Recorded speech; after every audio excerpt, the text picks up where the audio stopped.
आणि कपोदंडे बुझा घेते तरी छंद त्यांतरे माऊलीचा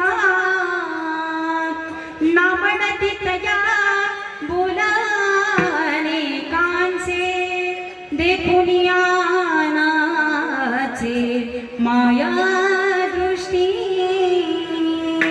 अभंगाची 3 चरण झालेली शेवटच्या चरणामध्ये आपण पदार्पण करतोय। शेवटच्या चरणामध्ये सांगून जात असताना जगद्गुरु तुकोबरे सांगतात की आमच्या पांडुरंग परमात्म्यावरती आमचं इतकं प्रेम झालं महाराज, आता आम्हाला देवाशिवाय दुसरं कोणी आपलंसं वाटत नाही।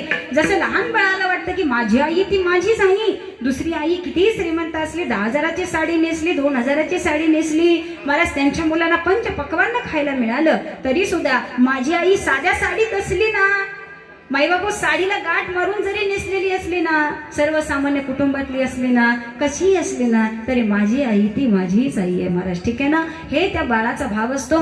म्हणून तुकोबराय सांगतात की अरे आमचे साधू संत महात्मे आमचे आई वडील आहेत, मग या आई वडिलांबद्दल काय सांगावं महाराज, कारण हे आई वडील आमच्या आयुष्यामध्ये आम्हाला ज्ञान देण्याचा प्रयत्न करतात। आई वडिलांनी सांगावं शाळेत जातो ना चांगला शिकून ये बरं। त्यावेळी आमचे शिक्षक गुरुजन वर्ग हे आमचे पहिले गुरु असं आम्हाला घरून शिक्षण दिलं जातं, परंतु महाराज जाता जाता सांगून जाते या शिक्षक नावाच्या गुरुची सुद्धा ओळख करून देणारी हाच एक गुरु आई रूपामध्ये घरामध्ये बसला हे आम्हाला आधी समजलं पाहिजे। मग या आई या नावाच्या गुरुपासून आम्ही हे जग पाहायला शिकलो आणि चांगलं काय वाईट काय हे सुद्धा आम्हाला या आई वडिलांकडून समजलं। म्हणून महाराज जाता जाता सांगावंसं वाटतं सर्व सुशिक्षित वर्ग माझ्या समोर आहे, प्रत्येकाने विचार करावा की आपल्या आयुष्यामध्ये आई वडिलांचं प्रेम आम्हाला किती मिळालं, आई वडिला करता आम्ही काय काय केलं। काही जण असे असतात महाराज आईच्या पोटी 4 मुलं आहेत परंतु सेवेला जवळ एक सुद्धा नाही, अशा आई वडिलांना वृद्धाश्रमात जाण्याची वेळ येते महाराज, ठीक आहे ना।